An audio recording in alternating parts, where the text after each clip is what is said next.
Guys, welcome back. I'm sure you've probably seen what's happened in the U.S. last night with the violence in Washington, D.C. It's very unfortunate that happened, but I think it was fairly easily predicted. But where do we go from here? Where does the fault lie in some of this? I have some pretty good ideas. Much like in the U.S., many of us here in Canada feel some kind of helplessness at times and possibly even anger. Some of us feel as though we've been robbed and there's been some great injustice committed. I know a lot of people feel that way in the U.S., especially the conservatives. It's very unfortunate that violence erupted last night in Washington. The media is spinning the blame on Donald Trump, but who's actually to blame here? It certainly doesn't rest solely on the shoulders of Donald Trump. The media definitely have a part to play here. The media would have us believe this is all Donald Trump's fault, but I don't think that's the case. So who do we blame? First, we need to take a long look in the mirror. Right there. Okay? You're partially to blame. You've been consumed by social media. We take our news and information in sound bites of a minute or less. People's attention span is shorter and shorter all the time. And we do this without taking enough time to understand what things are actually about. Hell, even now, many of you probably won't watch this video to its entirety, through all the way to the end. We as a society have abandoned critical thinking for being informed by media on how and what we should think.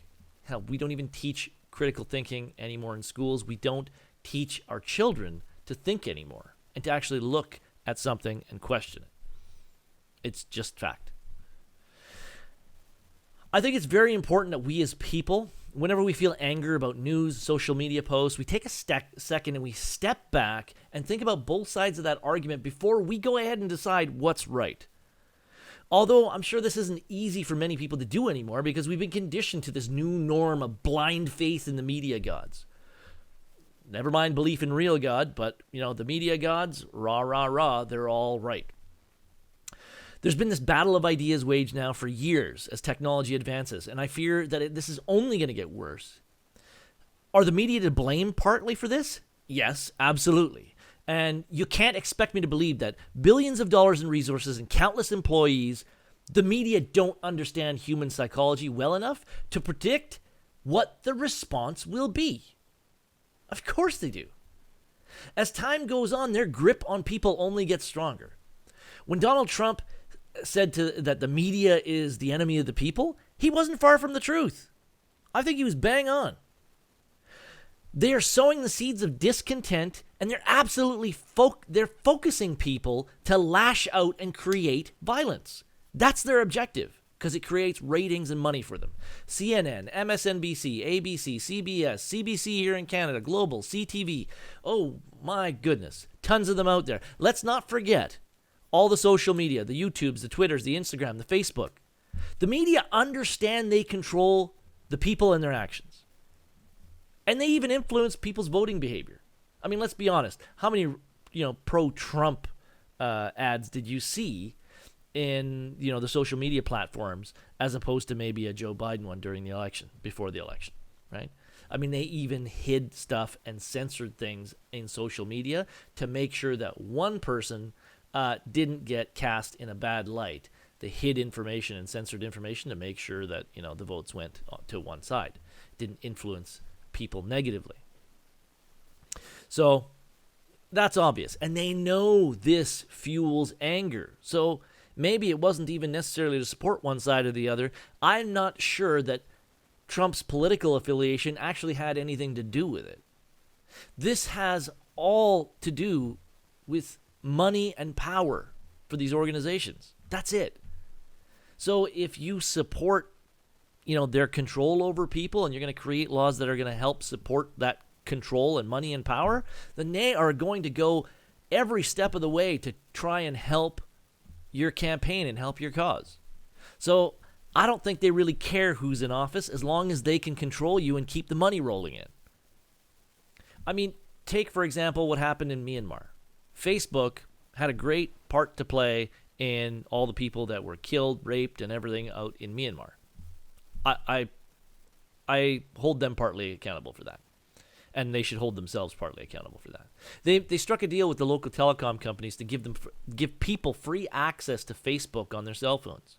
So they didn't have to pay, essentially, for internet services so long as they went through Facebook to do it. So they got all their news and their social media through Facebook, and they got it for free. So, hey, who wouldn't use Facebook? But Facebook had a monopoly. And that gave the military in that country basically free access to all the people. So where were Facebook's algorithms and censorship when the military in that country cited hate, murder, violence, and rape against their own people? Well, the answer is nowhere, because they wanted to maintain that relationship and they wanted to maintain that power and influence and keep that rolling in and keep control of the news and the narrative. Well, they don't care about the people. Let me give you some other examples from the left and the right. How they fan the flames on both sides of the fence. So, if the media hadn't fanned the flames of racism in America for the last 4 years, told people President Trump was a Russian conspirator and constantly pushing silly narratives about Donald Trump, and instead of actually focusing on policy and maybe, keeping the country together and starting to, push some unity. Unity does not drive ratings and control of people. If people are divided, you have more control over those two factions. You're able to influence them and create anger and that friction between the two. So, do you think if for the last 4 years the media hadn't been, bashing Donald Trump and creating that division in the United States, the government would have, the fruits of the labors of the government, the local government wouldn't have been different? I think they absolutely would. The media was well aware that this would create strong divisions in the population and that it would hand over more and more power to them. Power and money is all they're interested in. Take George Floyd, for example. He was hailed as some hero by the leftist media, and they knew that this was going to generate huge civil unrest and just fan the flames and make people angry. The media was well aware of this. So he's hailed as some hero, and although there may have been some procedural issues there with what happened there, but if you actually watched all of the footage, and instead of that, just that little snippet that you were provided, you would have seen that the situation was not a bunch of racist cops trying to kill somebody. That didn't actually happen. He was actually treated very well initially and was resisting arrest and was creating problems, probably because he was so hyped up on drugs. But that's something the media never really told you about. The coroner's report also said that it was not due to the officer, putting his knee on him. So he was a violent criminal as well, and a drug addict, was also on drugs at the time, but hey, that's not important. He became this heroic symbol to the left, and that's how the media spun that. And they knew this was going to create violence. They knew this was going to create uproar, and they did it anyway. It resulted in billions of dollars in damages across the U.S., hundreds of people dead, and if you think the media didn't know, then you're naive. Come on. The only thing is, somehow, when the media incites violence, they're not responsible for it. If I went out there and I hadn't made a call to violence, that would be illegal. But when the media does it, well, it's just news. I mean, let's be honest. If you're thinking that a multi-billion-dollar corporation or multiple multi-billion-dollar corporations with nearly unlimited resources don't understand that this would have set the world on fire,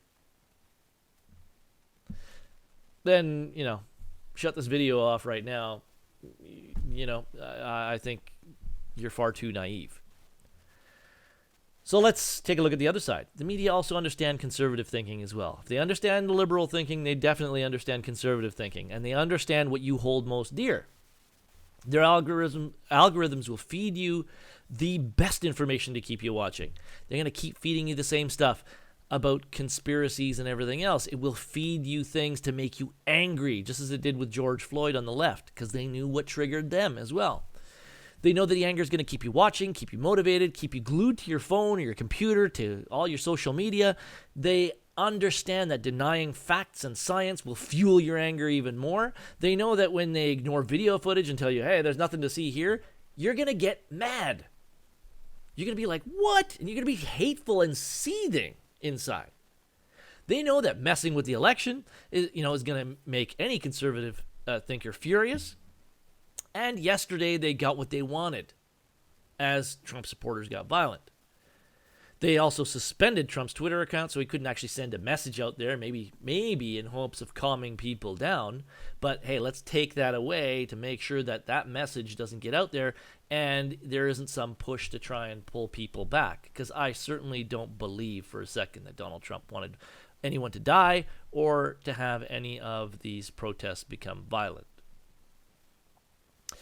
The media certainly afterwards did not show any part of Trump's speech where he told the people to go home. No, instead, they only showed, again, the clip that, if you take it out of context, shows him calling for violence. And context is important. They certainly ensure that violence, they know that violence keeps you watching. They know that the anger keeps you watching. And the violence creates this additional fuel that they can then edit and then create more footage to create more violence and have more fuel to get people angry. So what the hell can you do? You can start using your head. If something's making you angry and the media is only showing you a 10-second clip, you should immediately be suspicious. Because nothing in life is as simple as a 10-second clip. If they show you that 10-second clip, go search for the whole video after. I'm sure it's out there in YouTube land somewhere. Turn off the commentary because that person that is talking about it is probably just trying to shock you. Okay? If the video has audio, then great. But this includes news anchors. Stop listening to their BS. They're all full of shit and financially benefiting from your anger. Question everything, even if it's from your most trusted source. We need to stop watching a one-sided debate. If the left won't engage in conversation with the right, then there will never be common ground or acceptance of new ideas. But this division is what they continuously fuel to make you angry. And remember, if you are angry, you are being manipulated in some way. Take a step back, calm the hell down, and think about everything. Because everybody's a person on both sides of the argument. And no matter what you think. They may disagree with you. They may have an opposing idea. But without conversation, you can never reach a middle ground. And I realize that sometimes it's the right is more willing to engage in that conversation. But part of the issue is that you got to remember that the left, just as much as the right, there's anger being fueled and those emotions get in the way. So anyway, folks, have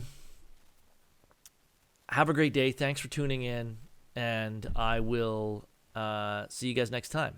Make sure you like and subscribe and leave your comments below. Have a good one. Hey guys, I had to make a little amendment to all of this here because I think it's important to show you that this is something you're probably going to have a really hard time finding is scenes like this pushed from any of the mainstream media. If you look right now at what happened in Washington, every single media outlet out there right now is showing you how bad these Trump supporters were. But take a look at this. This is super interesting here. Here's a bunch of Trump supporters. I'm going to pause it. There's a bunch of Trump supporters here that are trying to stop these guys that are trying to break the window, these troublemakers and stuff, and they're telling this guy, no, no, no. The vast majority of these people don't like this, and they actually stop these guys here. You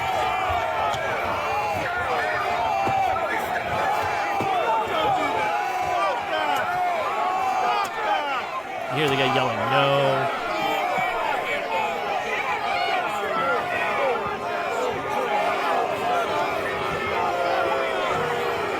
chanting boo, and they're stopping these guys.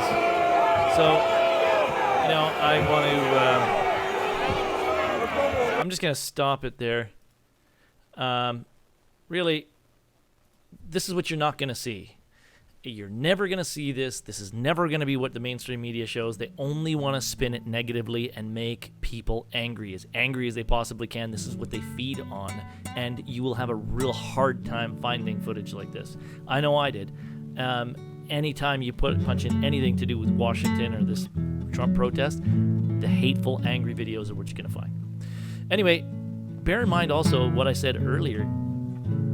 The politicians are not immune to this either. They are doing this. They are susceptible to the media's influence and the media's garbage, just like anyone else. So, food for thought there, guys. I'll leave it at that. Just a short little amendment. Thanks for listening.